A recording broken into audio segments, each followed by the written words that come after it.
Nosotros profesamos todos los domingos que tenemos un solo Señor. Y para que no haya duda, porque el Señor se le llama a cualquier mamarracho, para que no haya duda, le ponemos el nombre. Creemos en un solo Señor, Jesucristo. O sea, ahí no queda duda para nadie más. Categóricamente, todo lo otro se llama unir a esta fe de Jesús a otro tipo de persona, otro tipo de cosas. ¿Cómo se llama? Relativismo, que es lo que está de moda hoy en día, relativismo. No importa que eso, montar que tú creas en Dios, no importa que sea Buda, que sea fulano, que sea... No, nosotros creemos en un solo Señor, que tiene nombre, Jesucristo. Fuera de ahí, el que se confunde, hermano, es que más claro que eso, ¿hay alguna forma más clara que decir que eso? ¿Cómo alguien se puede confundir con yoga y con otras cosas? ¿Qué tiene de malo el yoga? El yoga tiene de malo que dice el libro del Bhagavad Gita, que yo lo tengo porque a mí nadie me hace cuento, y el Bhagavad Gita es el libro santo del hinduismo, como para nosotros la Biblia. El Bhagavad Gita lo dice bien claro, el yoga es una forma de unirte personalmente a Krishna. Punto. Si ellos lo dicen, ¿por qué yo voy a decir que no? No, lo dice bien claro, como para nosotros la comunión o la confesión nos une a Cristo. Para el hindú, el yoga es una forma de unirse a un Dios, a su Dios, que es un Dios pagano. Krishna no quiere decir Jesucristo. Nosotros creemos en un solo Señor Jesucristo. Creemos en un solo Dios, pero creemos, en este caso estamos hablando de un solo Señor Jesucristo. No más ningún Señor. Todo lo demás que sea Señor en tu vida. Y vuelvo a decir, Señor, en sentido de dueño, en sentido de posesión. Si tú tienes algo que posee tu vida que no es Jesucristo, hermano, estás en idolatría. Definitivamente. Ahora piensa a ver qué cosa hay en tu vida que te posee por encima de Cristo, y eso es idolatría. Y nosotros lo proclamamos, creemos. ¿Por qué es Señor, dueño? ¿Por qué lo dijimos la semana pasada? Porque nosotros, la creación, nuestros primeros padres, y lo explicamos cuando hablamos del pecado original, cuando hablamos del Padre, nuestros primeros padres vendieron libremente la creación, ¿a quién? Al demonio. Dejaron entrar al demonio en la creación, libre y voluntariamente. Ellos desobedecieron a conciencia a Dios. A partir de ese momento, la creación, ¿a manos de quién pasó? ¿A manos de quién pasó la creación? Del diablo. Del diablo, del hombre y del diablo que lo manipula. Fíjate que inmediatamente que el hombre decide por la serpiente, es expulsado del paraíso. Y ponen un ángel cerrando. O sea, quiere decir que a partir de ese momento el hombre fue expulsado de la presencia de Dios. En ese momento se abrió un abismo terrible entre Dios y el hombre. Toda esa gente hasta Cristo caminaron solos en medio de ese abismo que hay entre Dios. Dios se separó porque Dios no mora donde hay pecado. Entonces nosotros, la creación en ese momento fue vendida ¿a quién? Al diablo. Al diablo. Por eso el diablo, con mucha propiedad, cuando se aparece a Jesús en las tentaciones, que le dice, todo esto te doy si te postras. Y claro que se lo daba, si era de él. Era de él. Todo esto te doy si te postras. Cristo no le dijo, mentira, eso no es tuyo. Cristo no le dijo eso. Todo esto te doy si te postras. Cristo le dijo, adorarás tú solo, solamente puedes adorar a Dios. Le dijo, no me importa lo que tú me des. La adoración no se quita de Dios. El mundo pasó a ser poder del demonio. Cristo, con la cruz, con el poder de la cruz, con el poder de la muerte redentora de Cristo en la cruz, vuelve a restituir el mundo ¿a quién? A Dios. Entonces Jesús compra al mundo, compra a la humanidad, ¿a precio de qué? De la sangre. Por eso que Señor, porque nos compró a cada uno de nosotros a precio de sangre. Cada uno de los que están aquí vale la sangre de Cristo. Es el valor. Por eso que todo el mundo puede decir, yo no valgo nada. Si tú vales la sangre de Cristo. Por eso que decimos, Jesús es el Señor, porque Él nos compró. Al comprarnos se constituye nuestro dueño. Por eso decimos que confesamos que creemos en un solo Señor Jesucristo. Ahora falta que sea verdad, que Cristo sea el que haya comprado tu vida, o que tú te hayas dejado comprar por Cristo. Por eso, en ese sentido, es el término que se usa de Jesús como Señor. Lo veremos después cuando abundamos en la parte de Cristo, cómo Cristo compra, cómo Cristo reúne de nuevo la creación a quien le pertenecía. Y la obra de Cristo no ha terminado todavía. Lo que vamos a ver todavía es que lo que mucha gente no sabe, es que la obra de Cristo no ha terminado. La gente piensa que Cristo se resucitó, se fue a los cielos y se acabó el asunto. No, ahí es donde la cosa empezó. Ahí la cosa empezó. La obra de Cristo no está terminada. Recuérdense cuando estudiamos la Eucaristía. ¿Por qué hay Eucaristía? Porque Jesús todavía está en el cielo, mediando. ¿Como qué? Como lo que está puesto en el cuadro. Como Cordero de la Alianza delante del Padre, como sacerdote, altar y víctima. Cristo va a terminar su obra ¿cuándo? Cuando salga del lugar santísimo y retorne a la tierra. Ahí sí, ya la obra redentora de Cristo, ¿cómo? Se terminó. Ahí ya, por mucho que te arrepientas, después de eso ya no va a haber arrepentimiento ni ningún poder de cambio. Porque la obra va a estar terminada. Mucha gente piensa que la obra de Cristo se acabó. La obra de Cristo no se acabó. Si la obra de Cristo se hubiera acabado, ninguno de nosotros fuéramos redimidos. Porque si la obra de Cristo se hubiera terminado, cada vez que tú pecaras, ¿qué cosa pasara? Te condenado. Tan sencillo como eso. Si Cristo muere en la cruz y nos libra de los pecados en la cruz, ¿qué pasa con el pecado que yo hago ahora? ¿Quién lo carga? Si ya Cristo murió en la cruz. Condenación. La obra no ha terminado porque Cristo está delante del Padre día a día, mediando por los pecados de todos nosotros. Hasta el día que cuando Cristo regrese, es cuando la obra mesiánica de Jesús se va a acabar. Por eso cuando estábamos en el Monte de los Olivos, allá en Jerusalén, yo decía, miren el cielo. Porque a lo mejor las piedras Cristo no caminó en esta piedra, a lo mejor Cristo no se bautizó en este pedazo del río, pero ese mismo cielo del Monte de los Olivos fue el que vio a Jesús subir. Y es el mismo que lo va a ver bajar el día que termine la obra de Cristo. Yo le decía a nuestra guía Magalit, que tiene un gran corazón cristiano a pesar de ser judía, yo le decía, a lo mejor tanto lío, cuando Jesús regrese, para nosotros es la segunda venida, pero a lo mejor para ustedes, los judíos, va a ser la primera venida, y ahí se va a juntar los dos pueblos de Dios en un solo momento, porque ellos siguen esperando al Mesías, y dicen que cuando venga el Mesías van a resucitar los muertos. Nosotros decimos que cuando Cristo regrese, van a resucitar los muertos. Fíjate cómo hay misterios por ahí que nosotros no entendemos ni sabemos. Pero dice la palabra que al final los dos pueblos se van a reunir bajo un solo pastor. Dice la palabra bien claro, llorarán por el que traspasaron. O sea, dirán que equivocado hemos estado todo este tiempo. En esa condición creemos que Jesús creemos en un solo Señor Jesucristo. Ahora bien, dice bien claro como él sigue diciendo el credo, Hijo único de Dios. Está bien claro el credo. Dios tiene un solo Hijo, que es Jesucristo. Un solo Hijo que tiene Dios. Nosotros somos hijos de Dios, pero somos hijos de Dios por adopción. Eso lo veremos después. Dios en el bautismo, por el poder de la cruz de Cristo, por la unción del Espíritu Santo, nos adopta como hijos y nacemos de nuevo en el bautismo. Ese es el segundo nacimiento, el que hablaba Nicodemo, bautismo. Pero somos hijos ¿cómo? Adoptados. Dios tiene un solo Hijo. Creemos en un solo Señor Jesucristo. Hijo único de Dios. ¿Cuántos aquí tienen hijo único? ¿Cuántos aquí tienen hijo único? Bueno, los que tienen hijo único saben bien qué cosa es tener un hijo. Todos los hijos se quieren, pero yo me imagino que el que tiene un solo hijo deposita todo el cariño que se reparte entre muchos, lo deposita en ese. Ahora imagínate que Dios tiene un solo hijo. Yo diría, bueno, nosotros somos hijos adoptados de Dios, a lo mejor entonces Dios nos quiere menos, porque somos hijos adoptados. Yo siempre digo que una persona sana, muchas veces quiere más a un hijo adoptado que un hijo que lo tiene. Y yo le digo, ¿por qué? Le digo, a mí mi mamá y papá me quieren porque no tienen más remedio. ¿No? Y a todos ustedes, sus padres los quieren porque no tienen más remedio. Si todos ustedes no fueran hijos de sus padres, fueran hijos del vecino, posiblemente la mamá de ustedes dirían, qué mujer o qué hombre más pesado. Créanlo, ¿por qué los padres de ustedes lo quieren? Porque son. Y el especial dice, ¿qué remedio si es mío? Ahí no hay. Ahora, cuando tú estás un hijo, tú lo eliges. Y cuando tú lo eliges es porque tú lo amas. Cuando tú estás un hijo, tú lo eliges. Tú dices, a mí me gustó aquel que está allí, por esa característica.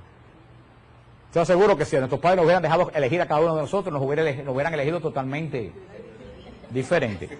Por eso digo que muchas veces lo que no se entiende así, porque el mal corrompe el mundo, pero yo digo que muchas veces los hijos de todos se quieren más. Y mire, si en el caso espiritual, y esto no es chiste, es muy serio, si en este caso espiritual es así, que Dios, para rescatar a los hijos adoptados, mandó lo único que tiene a morir. Dime tú si eso no es amor. Los que tienen hijos únicos, imagínate que ustedes mandaran que el hijo único que tiene fuera a morir por un vecino. Ninguno de ustedes lo haría. Pues Dios nos ama a nosotros tanto que mandó al único hijo que tiene sin necesidad, porque Dios podía haber destruido la creación y haber hecho otra completa. ¿Puede o no puede? Sí. Claro que podía, puede decir, esta creación me abandonó, la destruyo. Sin embargo, Dios nunca se arrepiente de lo que hace. Por eso en vez de destruir, ¿qué hizo? Regeneró. ¿Regeneró a través de quién? De su único hijo. Podía haber mandado un ángel. No, su único. Por eso lo recalca el credo. Tal, lo dice el pasaje más famoso de San Juan de la Biblia. Tanto amó Dios al mundo que envió a su único hijo para que todo aquel no perezca, sino que tenga vida eterna. Hijo único de Dios. Cuando decimos que los ángeles y nosotros somos hijos de Dios, lo decimos en sentido, podríamos decir, comparativo. Somos hijos de Dios porque Él ha sido nuestro creador, pero no en esencia somos hijos de Dios. Somos criatura de Dios. Somos imagen de Dios. Pero si vamos a hablar teológicamente, Dios tiene un solo hijo, que tiene nombre, Jesús el Cristo. ¿Qué sigue diciendo el credo? Nacido del Padre antes de todos los siglos. Yo siempre le digo a las personas, hay dos Navidades. Jesús tiene dos Navidades. La primera cuando nace, ¿de quién? No, la primera cuando nace del Padre. Lo dice el credo, es que decimos cosas que nosotros repetimos todos los domingos por 40 años y no sabemos qué estamos diciendo. Nacido del Padre antes de todos los siglos. Cuando yo he dicho por ahí, porque Jesús nació del Padre, me dice, tú estás diciendo un disparate, Jesús. Digo, no, ¿qué tú dices todos los domingos en el credo? Nacido del Padre antes de todos los siglos. Antes que hubiera ni remotamente con noción de tiempo ni de historia, de una forma que no sabemos. Fíjate, no dice creado del Padre, dice nacido del Padre antes de todo. Cuando dice antes de todos los siglos, dice antes de la historia, antes del tiempo, antes de la eternidad, antes de nada. Jesús nació del Padre. Eso es un misterio de Dios que yo he estado buscando cantidad en el internet y nada de lo que encontré me ha satisfecho de teología, porque yo creo que en los misterios de Dios hay un gran error de los teólogos y de los apologistas, que siempre los teólogos y los apologistas creen que uno siempre tiene que buscar respuesta a todo. Entonces ahí vienen las herejías, que cuando el teólogo, el apologista, no encuentra la explicación de algo, ¿qué es lo que tiene la tentación de hacer? Inventarla. Y ahí empiezan los problemas. Las grandes herejías nacen de ahí. No, hermano, ¿cuántas veces me preguntan a mí en EDOBTN cosas que le tengo que decir? Yo no sé. Eso pertenece al misterio de Dios. Y San Agustín lo dice bien claro. San Agustín es clarísimo. San Agustín dice, si tú entiendes a Dios, ese no es Dios.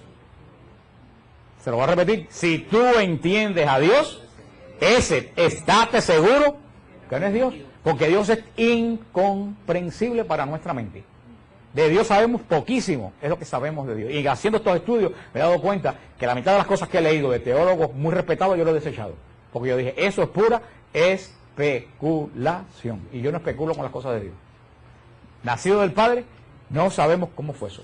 Fíjate, no quiere decir, yo quiero que ustedes tengan claro eso, no quiere decir que Cristo nació como nosotros, del Padre, porque estamos tan humanizados. Por ejemplo, las amebas, ustedes saben, cuando ustedes fueron a la escuela, ¿ustedes se acuerdan cómo se reproducen las amebas? ¿Cómo nacen las amebas? Se dividen.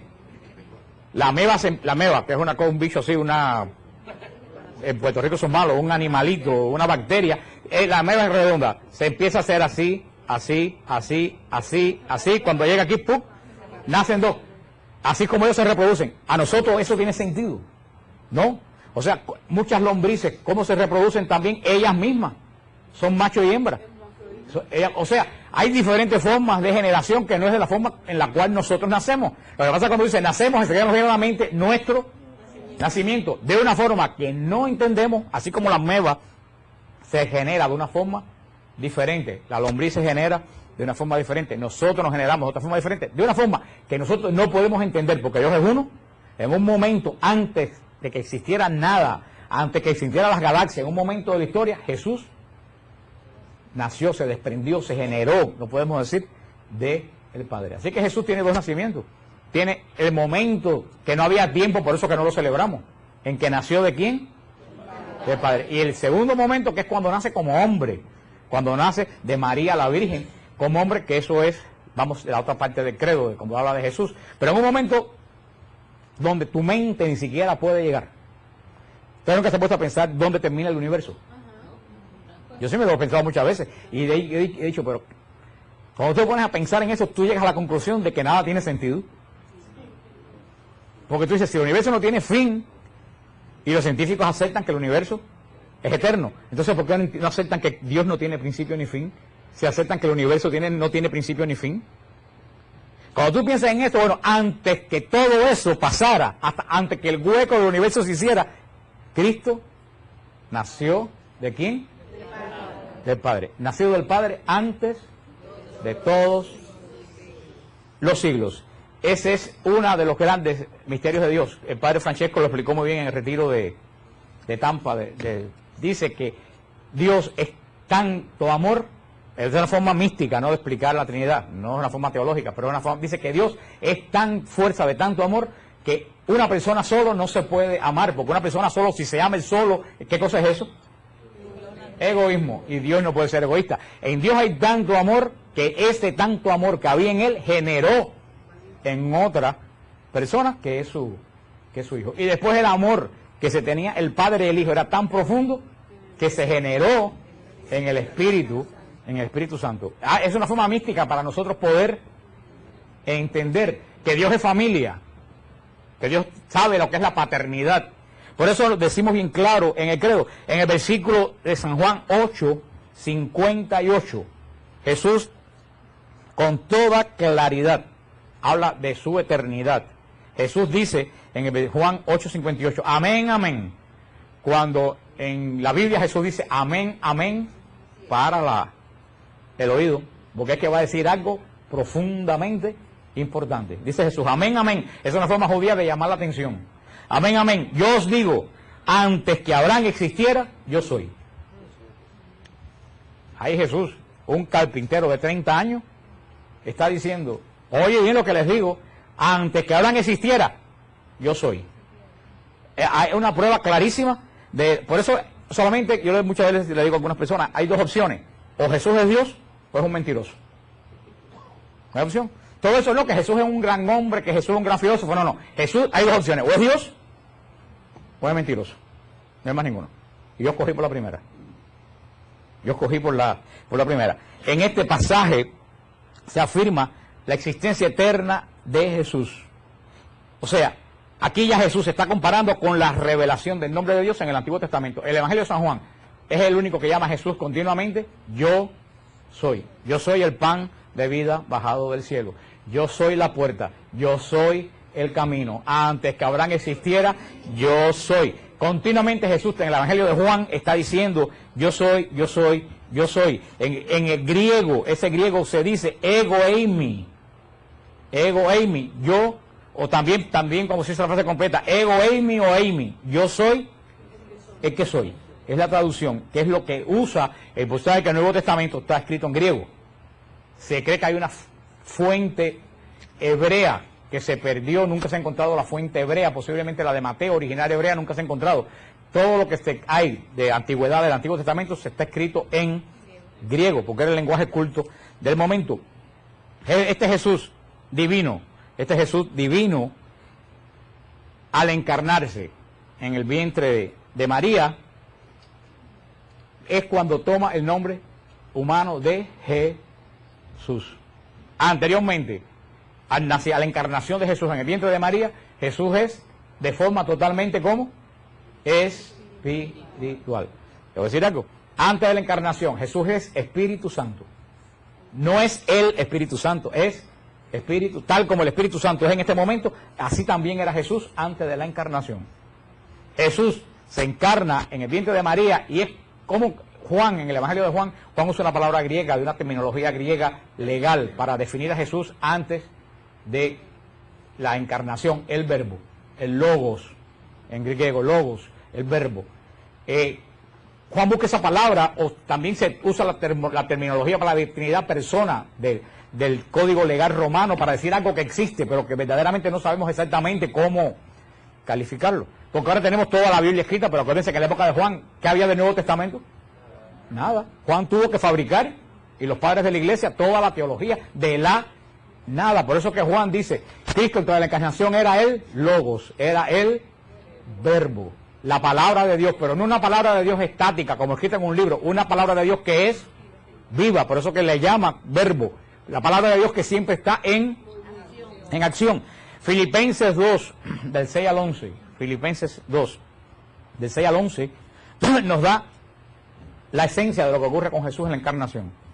Porque ahora nos vamos a seguir la parte de que Jesús completa del credo, Dios de Dios, luz de luz, porque es la misma repetición en contra de las herejías de ese momento. Vamos a entrar a hablar un poco de Jesús, aparte de Jesús que no se conoce. O sea que nos vamos a parar aquí, porque es la parte que viene de Jesús encarnado, llegaremos ahí. Pero a lo que hablando de Jesús, Filipenses 2, del 6 al 11 nos describe bien, dice, hablando de Jesús, el cual, siendo de condición divina, no retuvo ávidamente el ser igual a Dios, sino que se despojó de sí mismo, tomando condición de siervo, haciéndose semejante a los hombres y apareciendo en su porte como hombre. Y se humilló a sí mismo, obedeciendo hasta la muerte y muerte de cruz. Este es un himno muy antiguo, escrito en hebreo, que Pablo adopta. Pablo en sus cartas muchas veces, tú te das cuenta cuando Pablo cambia de la doctrina, que parece como que se eleva en oración, está repitiendo himnos de la iglesia primitiva. Esto era un himno de la iglesia primitiva, Logos. Pero fíjate, eso nos habla de qué cosa es la encarnación. Dice, el cual, Jesús, siendo de qué condición? No, divina. Se despojó de sí mismo, tomando condición de siervo. Fíjate, San Pablo lo dice bien claro. Jesús, lo deja San Pablo claro, Jesús de condición divina. Se despoja de su condición divina para hacerse uno, como cada uno de nosotros, menos en el pecado. Y ahí es donde está el misterio, ahí donde está el misterio. ¿Qué cosa es despojarse de su condición divina? Yo les pongo un ejemplo, estaba pensando cómo le explico eso, de una forma muy sencilla.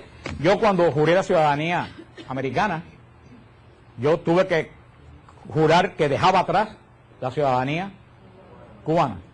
Yo legalmente dije que ya dejaba a un lado la ciudadanía cubana y adoptaba la ciudadanía norteamericana. Yo soy norteamericano. Ahora, el hecho que yo dijera, que jurara eso, a mí me convirtió inmediatamente en anglosajón. ¿Cuántos aquí son ciudadanos americanos? Aquí no viene inmigración, así que sin miedo pueden. Mira, la mayoría son ciudadanos americanos. ¿Ustedes creen que yo estoy en una congregación de anglosajones? Como dicen en Puerto Rico, todos tienen, y yo incluido, la mancha de plátano en la cara. Pero sin embargo, yo tengo el hecho de hacer medio ciudadano americano, no me despojó de mi condición de ¿qué? De cubano, porque yo voy a ser cubano hasta que, y ustedes van a ser nicaragüense, colombiano, lo que sea, hasta que se muera.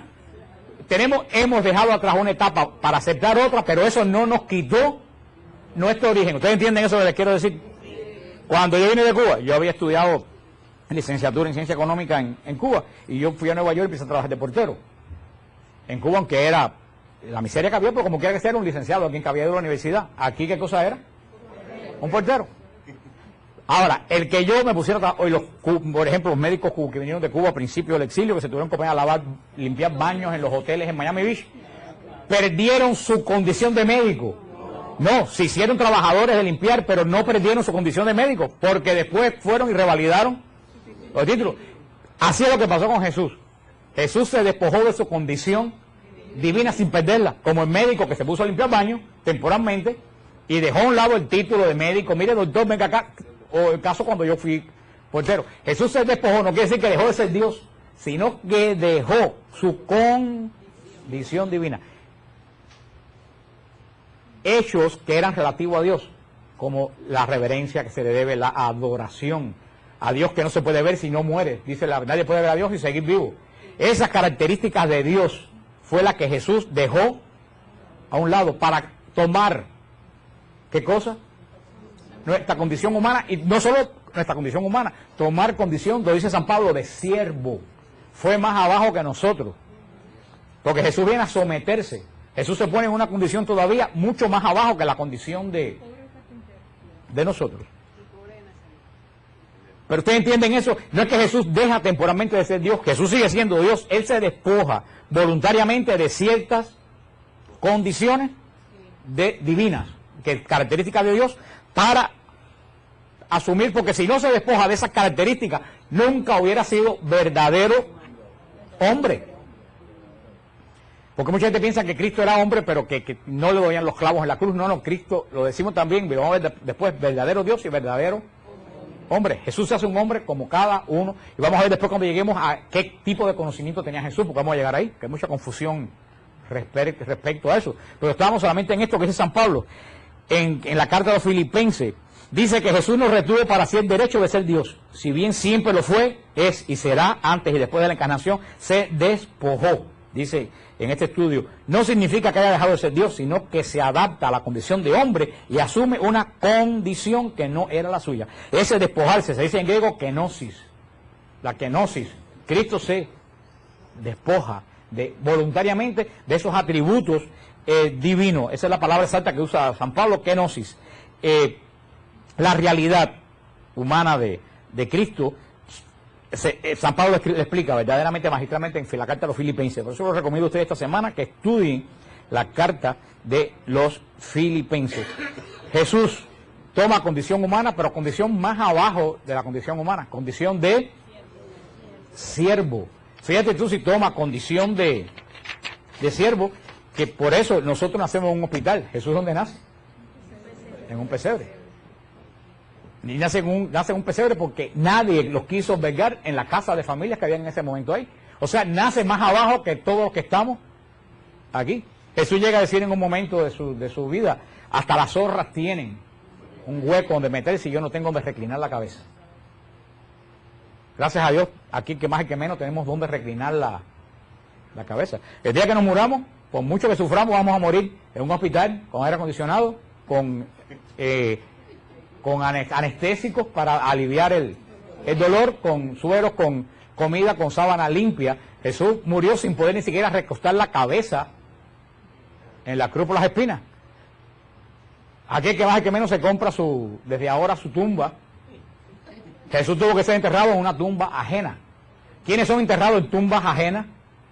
Los más pobres de los pobres. En nuestros pueblos hay una parte del cementerio donde están todos los nombres, y está la parte de atrás, que está la parte donde llevan a los que no tienen un cementerio. Ahí fue enterrado Jesús, en una tumba totalmente ajena, ni siquiera tumba propia. Por eso Jesús no solo se hace hombre, se hace un nivel más abajo, se humilla, como dijo la hermana, se humilla a hacerse inferior inclusive a cualquiera de nosotros. ¿Cómo se llama eso? El despojarse es kenosis. Juan 1.14, el epístola de Juan, son muy espirituales. Juan 1.14 también nos da nos habla un poco de este despojarse de Jesús. Dice, y el verbo se hizo carne y habitó entre nosotros. Eso es lo que está escrito cuando llegamos a la Basílica de la Anunciación. Eso es lo que está escrito en la fachada de la Basílica de la Anunciación. El verbo se hizo carne y habitó entre nosotros. Y está escrito en la estrella, en el lugar de la casa de María en el piso. El verbo se hizo carne y habitó entre nosotros. Y aquí yo creo que hay que separar dos cosas que nosotros, yo creo que en la iglesia no sé por qué la iglesia ha perdido un poco esa fiesta. La fiesta se llama la fiesta de la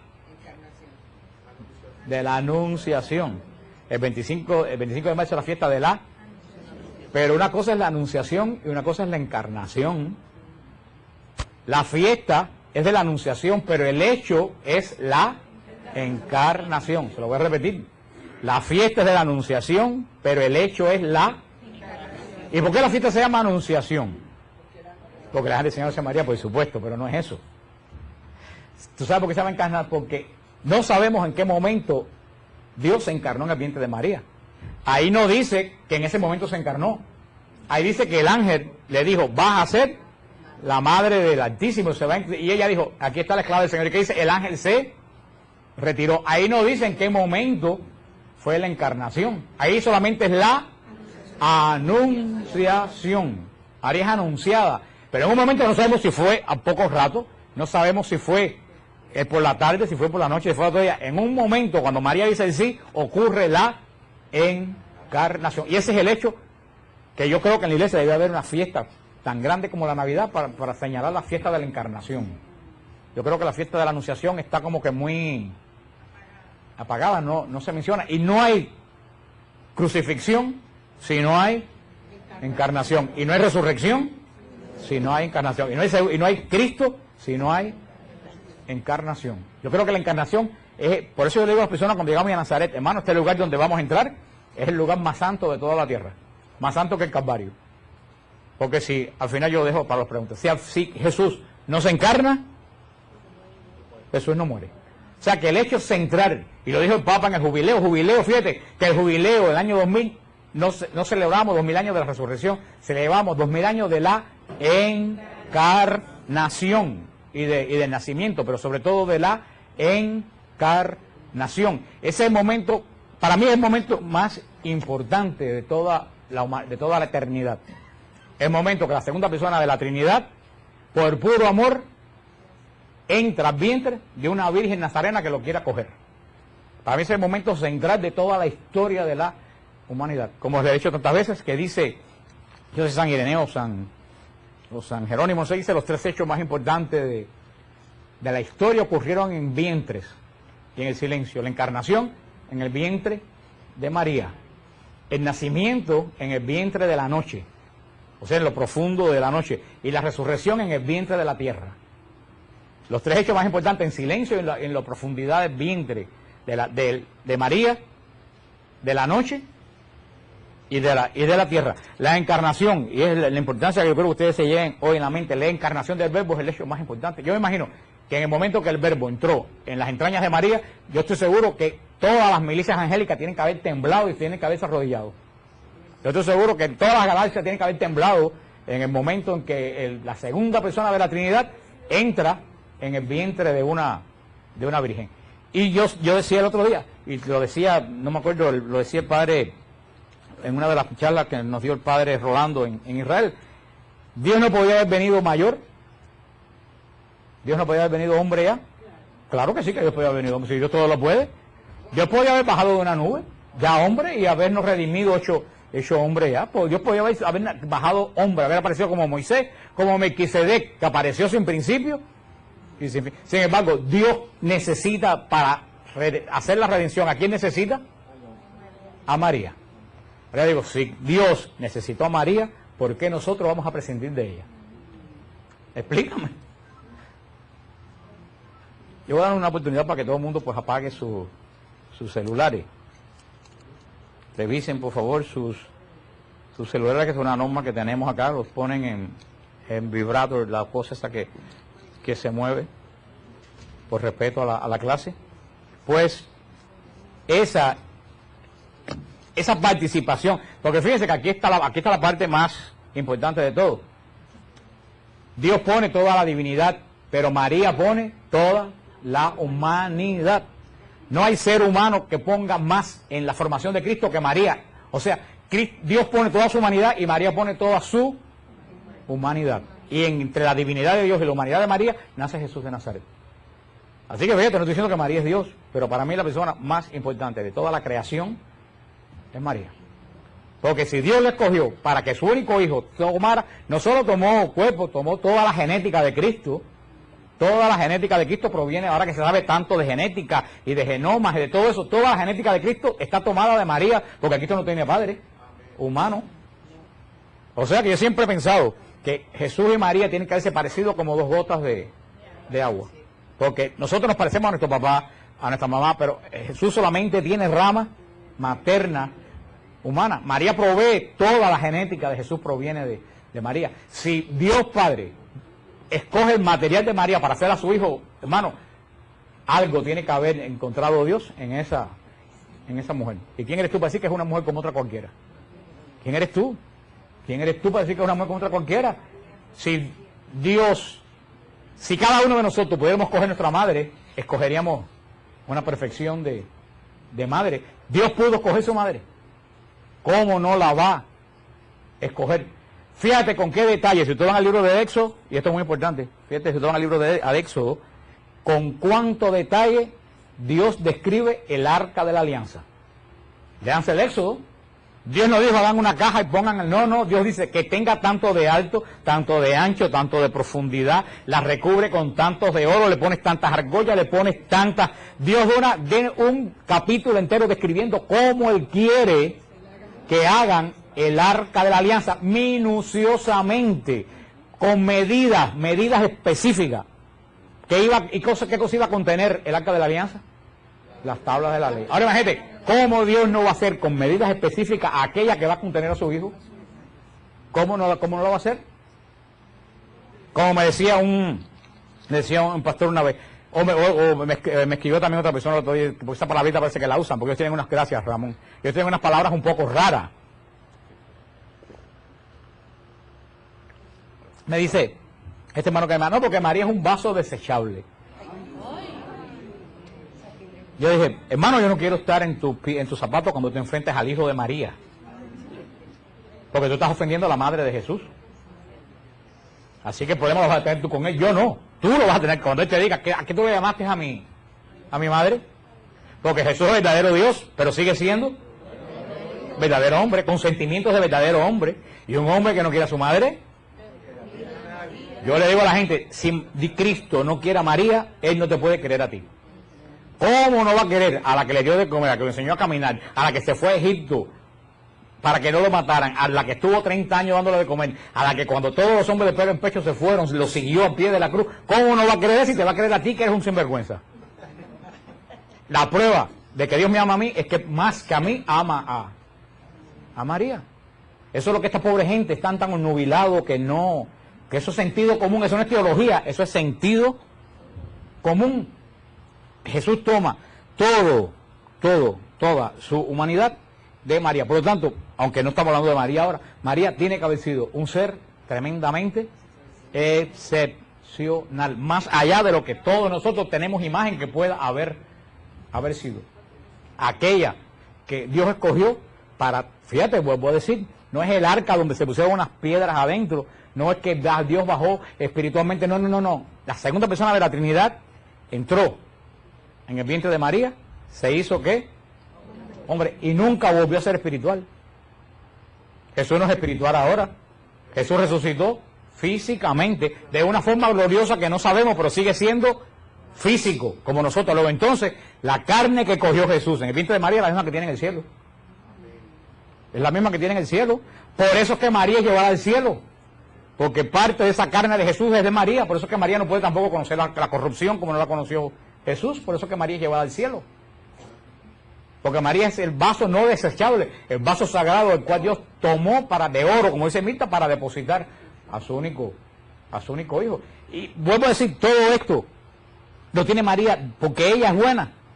No, lo tiene por Cristo. Porque si en vez de María hubiera sido Juana, todas estas cosas que estamos hablando, lo estuviéramos hablando de Juana. O sea, no es María per se, como dice el dogma de la Asunción, como dice el dogma de la Inmaculada, en atención a los méritos de su único hijo.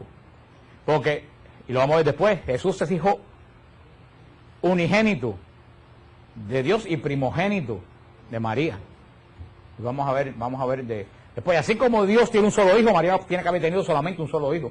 No puede haber compartido la divinidad de Jesús con nadie.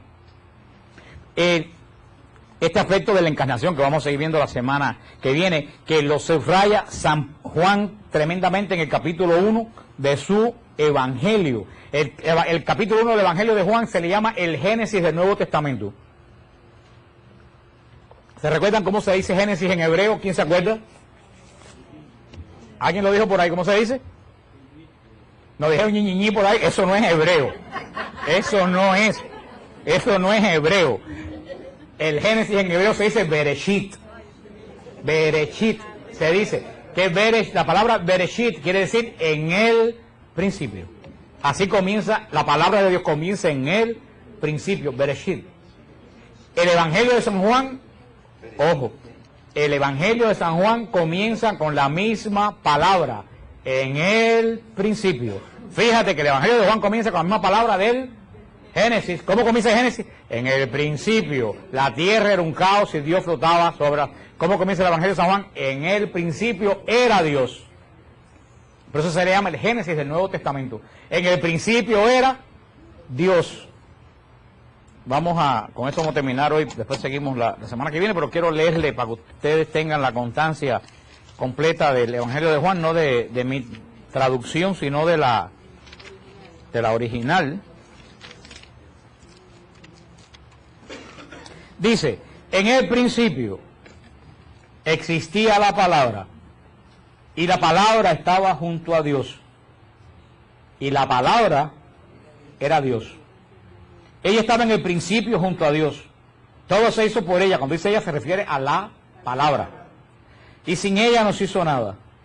Lo que se hizo en ella era la vida, y la vida era la luz de los hombres. Y la luz brilla en las tinieblas, y las tinieblas no la vencieron. La palabra era la luz verdadera que ilumina a todo hombre viniendo a este mundo. En el mundo estaba, y el mundo fue hecho por ella, y el mundo no la conoció. Vino a los suyos, y los suyos no la recibieron. Pero a todos los que la recibieron les dio poder de hacerse hijos de Dios. Fíjate cómo comienza el Evangelio. En el principio, Bereshit, existía, como dice Génesis, en el principio Dios flotaba, el Espíritu de Dios flotaba. En el principio existía la palabra. Quiere decir que desde que comenzó la voluntad de Dios, desde que comenzó la creación, ya Dios, la palabra era preexistente. Dice, y junto a Dios, fíjate lo que dice al final del versículo 1, y la palabra era Dios. Ahí la traducción más correcta que la palabra sería el verbo. A mí no me gusta la traducción esta que hicieron de palabra, porque eso se puede interpretar de una forma feminista. A mí no me gusta el interpretar a Cristo de forma femenino. Yo, con todo el respeto a la Biblia de Jerusalén, yo seguir usando la palabra original. En el principio era el verbo, y frente a Dios era. Yo soy un poco, no sé si yo estaría viendo ya fantasma por donde quiera, pero donde a veces yo leo cosas y una alerta me hace ta. Yo digo, aquí hay algo de nueva era.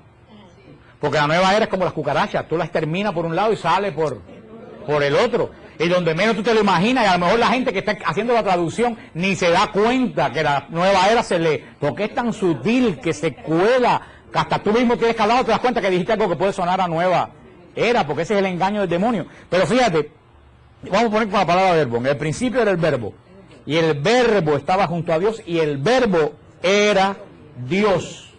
Juan lo dice claramente, el verbo era. Ustedes saben lo que la traducción Nuevo Mundo de los Testigos de Jehová, que es la traducción más infame que existe sobre la tierra. Es una traducción grotesca y grosera. ¿Ustedes saben lo que dice? Lo que hicieron ellos dice, en el principio era el verbo, y el verbo estaba junto a Dios, y el verbo era un Dios. Un Dios con D minúscula. Digo yo, ¿cuántos dioses hay?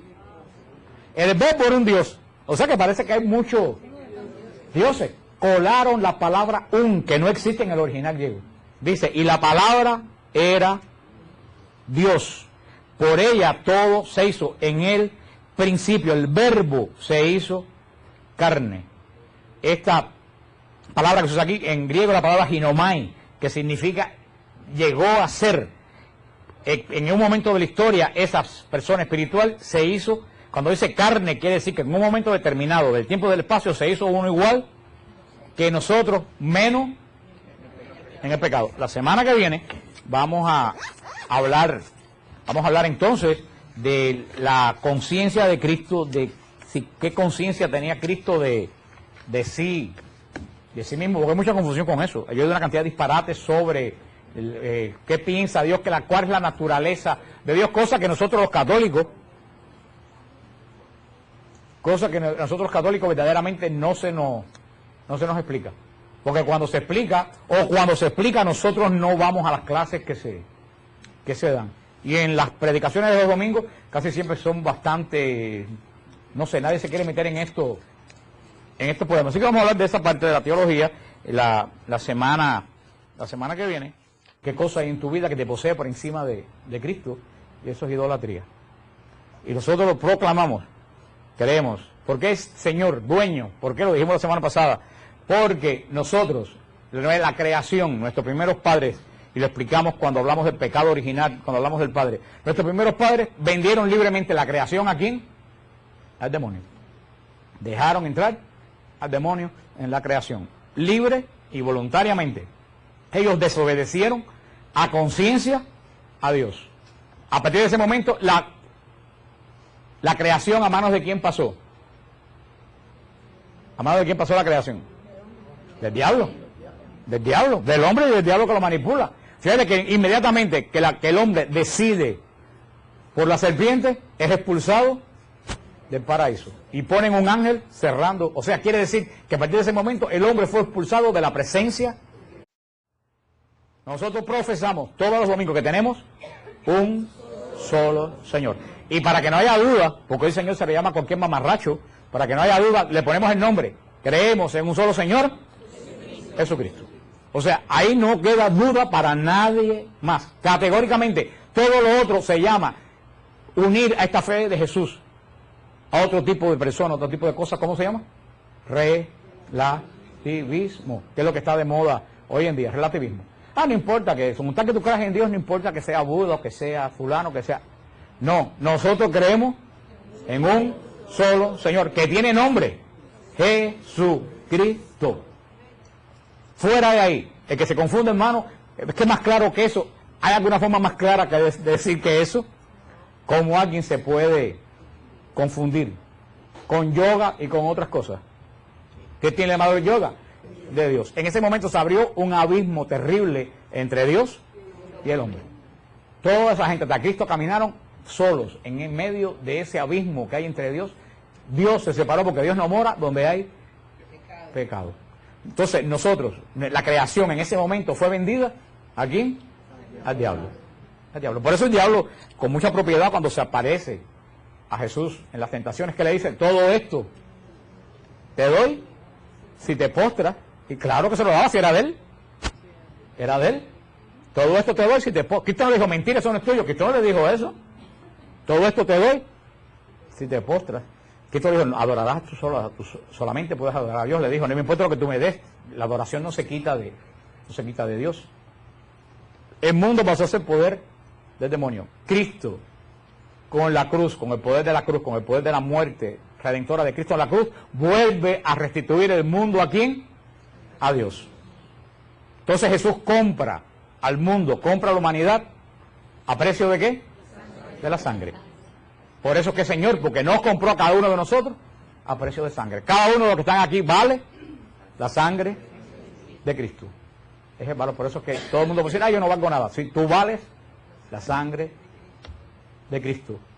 Por eso que decimos, Jesús es el Señor, porque Él nos compró. Al comprarnos se constituye nuestro dueño. Por eso decimos que confesamos que creemos en un solo Señor Jesucristo. Ahora falta que sea verdad, que Cristo sea el que haya comprado tu vida, o que tú te hayas dejado comprar por Cristo. Por eso, en ese sentido, es el término que se usa de Jesús como Señor. Lo veremos después cuando abundamos en la parte de Cristo, como Cristo compra, como Cristo reúne de nuevo la creación a quien le pertenecía. Y la obra que yoga tiene de malo, que dice el libro del Bhagavad Gita, que yo lo tengo porque a mí nadie me hace cuento. Y el Bhagavad Gita es el libro santo del hinduismo, como para nosotros la Biblia. El Bhagavad Gita lo dice bien claro. El yoga es una forma de unirte personalmente a Krishna. Punto. Si ellos lo dicen, ¿por qué yo voy a decir que no? No, lo dice bien claro. Como para nosotros la comunión o la confesión nos une a Cristo, para el hindú, el yoga es una forma de unirse a un Dios, a su Dios que es un Dios pagano. Krishna no quiere decir Jesucristo. Nosotros creemos en un solo Señor Jesucristo. Creemos en un solo Dios, pero creemos en este caso, estamos hablando de un solo Señor Jesucristo. No más ningún Señor. Todo lo demás que sea Señor en tu vida. Y vuelvo a decir, Señor, en sentido de dueño, en sentido de posesión. Si tú tienes algo que posee tu vida que no es Jesucristo, hermano, estás en idolatría. Definitivamente. Ahora piensa a ver qué cosa